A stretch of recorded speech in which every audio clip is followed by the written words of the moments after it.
मुझे ये पता है जिस दिन मैं बोलूंगा ना वो भिड़ों के छत्ते में मैं हाथ दूंगा ऐसी यलगार होगी कि आप लोग देखेंगे इंशाल्लाह। मसला बोलने का नहीं है, मसला पूरा फाइट बैक करने का है। अच्छा इमरान तो भाई, एक खबर दे देता हूँ कि नवाज शरीफ के लिए अच्छी खबर नहीं है। इमरान खान के हवाले से भी एक कमेंट देखिए उनका भी मुबहम है, मैं कुछ कह नहीं सकता, मेरे पास कोई इतनी क्लियर खबर नहीं है, लेकिन नवाज शरीफ के लिए अच्छी खबर नहीं है कि जो आज तहरीक इंसाफ के साथ हो रहा है वो तो हमने कभी ना सुना ना कभी देखा अपनी जिंदगी में। जिस लेवल पे इनके साथ हो रहा है 2055 घर, ये रजी भाई हमारे साथ थे, इनके पास सारा रिकॉर्ड पड़ा है, अल्लाह ताला ने हमारे जरिए से बनवा दिए। एक दिन पहले मुझे नहीं पता था, मैं कुछ भी नहीं यकीन से कह सकता। इम्कान नहीं आपका सियासत में आना। देखिए मैं ना एक दिन बैठा हुआ था अपने ड्राइंग रूम में, मेरे वालिद साहब ने मुझे डोनेशन दिया था कि बेटा लोग भूखे हैं, फ्लड आया हुआ है, तो हमने सेविंग नहीं रखनी, ये पैसे जो है वो दे दो। मैंने उनको बुलाया, अपने एक दोस्त को, वो काम करते थे इसका डोनेशंस का, मैंने उन्हें कहा जी ये आप मदद करें फ्लड में जाके। उन्होंने कहा हम वाकई कर रहे हैं, तो ये हमें ज़रूरत थी पैसों की, आप दे दें। लेकिन उन्होंने मुझे उन दिनों में मुझे नौकरी से निकाला हुआ था एक्सप्रेस ने, ज़्यादा था, और मेरे पास काम भी कोई नहीं था, बस वीलॉग मैं कर रहा था।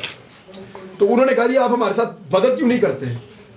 उन्होंने मुझे कैंप बना दिया और मैं वहाँ चला गया, और मुझे एक दिन पहले नहीं पता था कि मैं एक कॉज के लिए मदद करने निकलूंगा और वो इतना बड़ा कॉज हो जाएगा।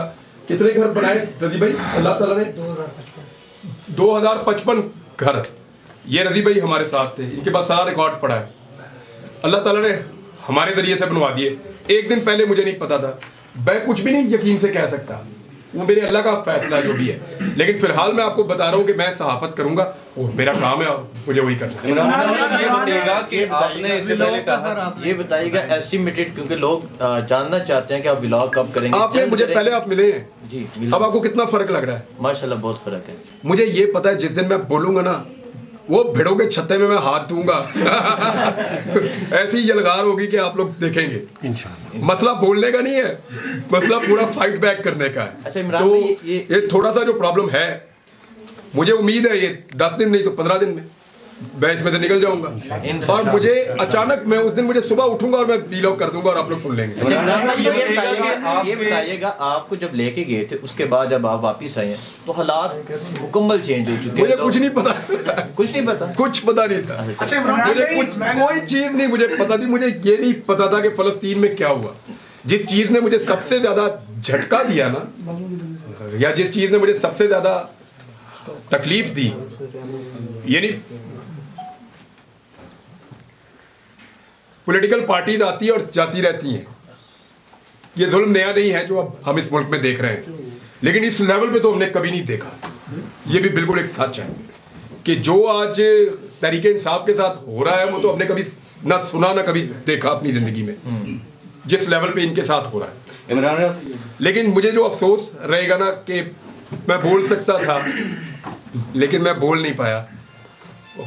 फलस्तीन के अंदर जो जुल्म हुआ, ज्यादती हुई, और वो सबसे बड़ा मुझे, स्पेशली जब वो हॉस्पिटल वाली न्यूज़ मुझे पता चली कि पूरा हॉस्पिटल ही उड़ा दिया, डॉक्टर्स, पेशेंट्स, उनके अटेंडेंट्स, सारे लोग शहीद हो गए, मीडिया वाले जहाँ थे वहाँ पे ऊपर से बम गिरे वो भी शहीद हो गए, तो उसके ऊपर मुझे बड़ा दुख है, बहुत ज़्यादा। इमरान भाई ये बताइए, बुखारी ने आपसे मतलब मैंने इंटरव्यू किया तो बहुत ही, मुझे नहीं पता कि नफरत किस लेवल की क्या वजह थी। वो यहाँ पर आए थे सुप्रीम कोर्ट के जस्टिस बंदियाल को धमकियाँ देने, गालियाँ देने, और दफ़ा 144 के बावजूद इसी आईजी की मौजूदगी में वहाँ पर एहतजाज हुआ। इसकी क्या वजह है? क्या किसी नून लीग के बंदे ने आपको इस रिहाई के बाद फ़ोन भी किया? कोई ऐसा बंदा अपने से है कि जिसने आपसे हमदर्दी का एहसास किया? इमरान भाई इसी में राना सनाउल्लाह भी ऐड कर लेंगे। अच्छा नहीं, राना सनाउल्लाह का मुझे देखें, मैंने पहले भी ये बात कही, राना सनाउल्लाह तो मेरे घर में बैठ के कह के गए थे कि आपने मेरे पे एहसान किया, हालांकि मैं नहीं मानता, मैंने अपना काम किया था। तो मुझे लगा कि राना सनाउल्लाह है और वो बड़ा दावा भी है कि बहुत, वो उनको बहुत बड़ा मर्द, सारी उनकी जमात कहती है, बड़ा मजबूत असाब का और करैक्टर वाला आदमी कहते हैं वो।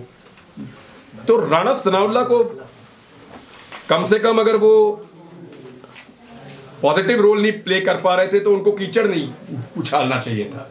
उसकी मुझे सिर्फ मायूसी हुई, बाकी सब दा मैंने पता थी किन्ने की करना है, आइडिया था मुझे। अच्छा इमरान रियाज साहब, ये बताइएगा कि जैसे कि आपने कहा कि मेरा बयानिया कभी कौन सी पार्टी को पसंद आता है, कभी किस पार्टी को, तो आपको किसके बयानिए पे ज़्यादा चेस आई है?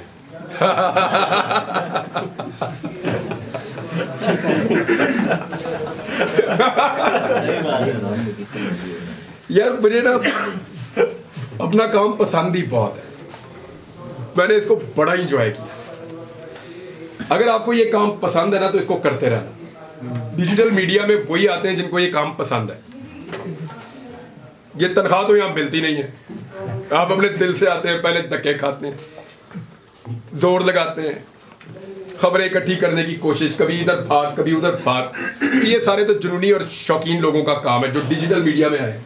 इनका पैशन भी हमारे इलेक्ट्रॉनिक या प्रिंट मीडिया के लोगों से ज़्यादा है। तो मुझे तो अपने काम में ही बड़ी चस आई है जैसे आप लोगों को सबको आ रही है। सर, सहाफ़ती तंजीमों के किरदार के ऊपर आपको लेकर जब आपको गुमशुदा किया गया, लापता किया गया, और सहाफ़ती तंजीमें डेफिनेटली सहाफ़ती तंजीमों का एक किरदार रहा है हमेशा से, लोगों के लिए वो दावे करती हैं कि हम बाहर निकलती हैं, लेकिन आपने आपके मुद्दे को लेकर सहाफ़ती तंजीमों का जो किरदार आप तक पहुँचाया गया जब आप वापस आए या आप तक खबरें पहुँची, उसको किस तरह से देखते हैं? देखिए, मैं एक चीज तो आपको क्लियरली कह दूं कि मुझे गिला नहीं है किसी से। अगर किसी ने मेरे पे कीचड़ उछाला या किसी ने को गलत तरीके से पोर्ट्रे किया, उससे है मुझे प्रॉब्लम। यानी तलत हुसैन ने कहा कि मैं खुद ही चला गया हूं और खुद ही आ गया हूं। क्यों भाई? तलत हुसैन ने कहा, उनको कहां से ये बात पता चली? या उनको मैंने तो नहीं ये बात कही तलत हुसैन को, खुद ही चला गया खुद ही आ गया, वो तो ये उन्होंने क्लेम कर दिया। यहाँ मेरा गिला बनता है, जो नहीं बोल पाया उससे क्या गिला करे, मजबूरी होगी कोई। सर, ये शायद हकान अब्बासी जिनका आपने दफा इंटरव्यू भी दिया था, एक दफा नहीं, दो तीन दफा लिया, 2-3 दफा उन्होंने कहा वो आपको जानते ही नहीं। बनता भी यही था। अच्छा इमरान भाई, बताइएगा कि हमने जब ये आप तो गुमशुदा ज़िंदगी में चले गए, हमने हुकूमत से बारहा पूछा, वज़ीर आज़म उनके जितने नुमाइंदे थे वो कहते थे हमें तो पता नहीं, कि आप समझते हैं उनको पता नहीं था, और दूसरा वो आगे से ये जवाब देते थे, मैं समझता हूं पूछे ये टक्कर का सहाफ़ी था, जरा इनसे पूछिए कहाँ होगा, ये भी कहते थे साथ। तो भाईजान, वो अगर कहते थे उनको नहीं पता तो मैं उन पर यकीन करता हूँ, वाकई नहीं पता होगा। अच्छा, ये बताइएगा कि आपके वक्त का मैं कायल हूँ, कम अज़ कम मैं आपके वीलॉग्स बड़े रेगुलर सुनता था, और 17 जुलाई 2022 को जो इंतखाबात हुए थे, आपने कहा था कि हर तरफ से सर्वे हो रहे थे, वो हुकूमत में भी थे, पावरफुल भी थे, कहते थे 1 सीट 2 सीटें पीटीआई जीतेगी। एग्जैक्टली ऐसा ही मैंने कहा था कि ये 15 से ऊपर चले जाएंगे, बिल्कुल ऐसे ही एग्जैक्टली वही हुआ था। अभी ये बताइए, जो इस टाइम की यानी कि सिचुएशन है, ताकतवर मजीद ताकत में है, तो अब ये फिर उसी तरीके की रिगिंग करने की कोशिश करेंगे जो प्री पोल रिगिंग स्टार्ट भी हो चुकी हुई है। अब आप बताएं, अपना वो ओपिनियन दें, क्योंकि अब आप फील्ड में आ चुके हैं। मैं आपको एक खबर दे देता हूं कि नवाज शरीफ के लिए अच्छी खबर नहीं है। इमरान खान के हवाले से भी एक कमेंट देखिए, उनका भी मुबहम है, मैं कुछ कह नहीं सकता, मेरे पास कोई इतनी क्लियर खबर नहीं है, लेकिन नवाज शरीफ के लिए अच्छी खबर नहीं है। किस बुनियाद पर इमरान भाई किस बुनियाद पर आप कह सकते हैं? खबर है, इंफॉर्मेशन की बुनियाद पे मैं आपको कह रहा हूं। सर, इस खबर के बाद तो नूरीन और होने लग जाएगी सर, इस खबर के बाद नूरीन और रोएगी। अल्लाह को खबर दे।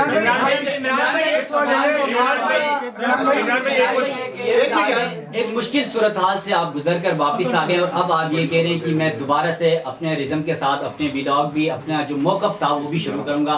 क्या आपको फिर से वो खौफ नहीं है कि कहीं आपको दोबारा उठाना लिया जाए? है। अच्छा इमरान भाई, ये बता दीजिए, अब तक की आपने जो गुफ्तगू की है उसमें सबसे इंपॉर्टेंट बात आपने अभी की है, जो आप कह रहे हैं कि इंफॉर्मेशन की बेस पर आप ये बात कर रहे हैं कि नवाज शरीफ साहब के लिए अच्छी खबर नहीं है। दूसरी तरफ वो लोग बहुत कॉन्फिडेंट भी हैं, मीडिया में आकर कह रहे हैं कि भाई हम लोग अगली हुकूमत बना रहे हैं, तो मजीद वजाहत करना चाहेंगे इस इंफॉर्मेशन की? मजीद थोड़ी गल नहीं बड़ी भाई। मियां साहब ने ये दावे किए थे और इनकी पार्टी के सीनियर लोगों ने, और ये वादे किए थे कि जिस वक्त हम लैंड करेंगे पाकिस्तान में, पूरा पाकिस्तान इमरान खान को भूल जाएगा। वो अपना वादा नहीं पूरा कर सके।